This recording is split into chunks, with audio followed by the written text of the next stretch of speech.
Thanks, Dr. Ala. Thanks for the organizing committee. My talk will gonna be about screening and how to improve early detection. So, first of all, why we are choosing AFib?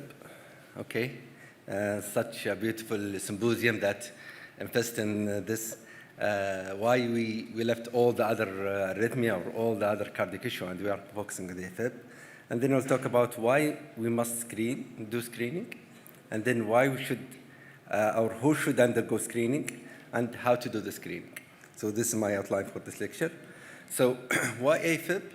I think it's the most common atrial arrhythmia, atrial fib and atrial flutter. It's worldwide. You can see we are in the light green, but we are almost going to a darker color soon if we continue to have this increase in number of diabetes and obesity. So it's estimated it's age-related disease, so 1 to 2% of the general population, but once we reach like 80s, it's around 10% of the population, they have AFib. So early detection and appropriate management is very important and crucial for reducing the complication. So why we need to do screening? Because the complication related to AFib is devastating, and unfortunately sometimes the AFib is silent and stay for years without undiagnosed. So if you look to the death, it's almost 3.5-fold increase. Stroke is almost 5-fold increase, it's 20 to 30 population. Heart failure, around a third of patients with AFib, they will have at some point heart failure. And also cognitive decline and dementia. There is new studies about this, and people sometimes they rather die than to have dementia.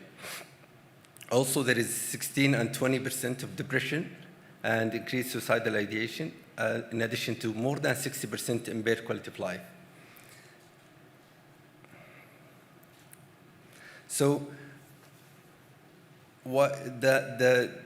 why it's important to discuss or to screen AFib? Because as you can see here, in 37% or 20%, depending on the study, some patients with the stroke, the first presentation is of their AFib is stroke. So must be they have been for years having silent AFib and nobody picked them. So this is why in 2020, the European Society of Cardiology, they recommend opportunistic screening for AFib as class 1 in any patient more than 65 and more than 75 to do systematic screening to reduce the risk of stroke. So who should be screened? So as you can see here, this is a nice diagram from 2023 AFib guideline. They divided the AFib stage to 4 stages. So we are not talking about the permanent, we are not talking about the patient who already diagnosed. We have to focus on group 1 and 2, which is people at risk of AFib, which is any patient with a high risk factor, obesity, lack of fitness, hypertension, sleep apnea, alcohol, diabetes, and in addition to the other.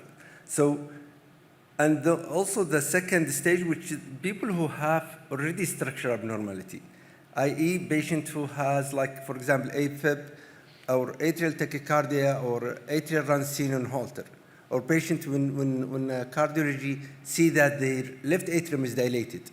So those are the patients that they need screening. You have to order Holter. You have to do something for them so you can pick AFib early. So as I mentioned, stage 1 at risk for AFib, or stage 2, which is pre-AFib. So how to do the screening? As we mentioned, there is 2 ways, either systematic screening, starting from the GP, doing ECG to Holter, cardiology, internist, whatever, in any patient more than 75 or 65 with risk factor. Or consumer-led screening, which I like example of it, it's a wearable device. And then once we reach the diagnosis, we have to start the ABC pathway. I'll not talk about the risk factor because there is a dedicated lecture of that by Dr. Mohammad. So one of the screening tools that I highly recommend, there is too many, but this is the technology called BPG, which is photoplethysmography. It's non-invasive method. It uses light to measure blood volume change in small vessels near the skin surface, and it's providing valuable information about the heart rate and the blood flow. So there is too many commercial Apple watches for that. The most famous one is the Apple Watch. It's just start, and it can record for 30 seconds, and it's very accurate. You can see even sometimes clearly the P wave. And it can be translated to PDF. You can send it to your cardiologist to double check. Also, this is a live core for elderly that they can use the Apple Watch. They can use it on their mobile phone. And this is what you're going to see sometime, depending on how they did it. Sometimes it's a lot of artifacts, especially motion.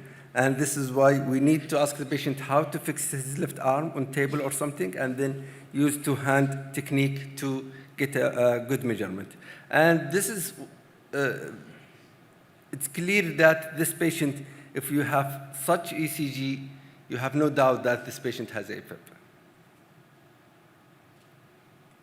So there is too many watch series, Apple Watch. Also, there is Fitbit Sense, there is Samsung Galaxy, and the list is keep getting bigger and bigger. Some of them use only BPG alone, and some of them they use accelerometer. So what the guidelines said about this, opportunistic screening is recommended more than 65, and if you have at least 30-second recorded ECG, it's definitive diagnosis of AFib. You can double check with AFib, with 12-lead ECG, but even if you don't have it, you can use this Apple Watch detection as confirmatory.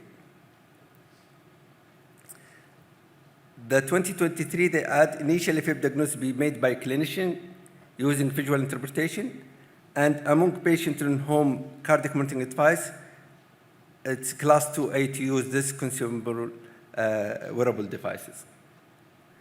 So before I finish, there is this harm that can happen with this offer-wide screening. As we know, like the benefit is we need to reduce the stroke, we need to prevent the progression of the AFib, and start antiarrhythmic early or even ablation, and try to reduce the morbidity associated with AFib. But there is a lot of anxiety can happen with this one, especially if used in young age group, and sometimes misinterpretation like PACs or other arrhythmia that can initiate anticoagulation for no good reason. So it has to be double checked with someone who is expert in electrophysiology to make sure that this is really AFib. And sometimes like leading to angiography, etc. So the take-home message is AFib is the commonest heart rhythm, and it's asymptomatic one confirm very bad mortality and morbidity from stroke. Wearable device has transformed AFib screening by providing convenient and continuous monitoring, allow for early detection, and collaboration with healthcare provider. When used in conjunction with proper medical evaluation, it can significantly improve management of AFib and enhance patient outcome. Thank you.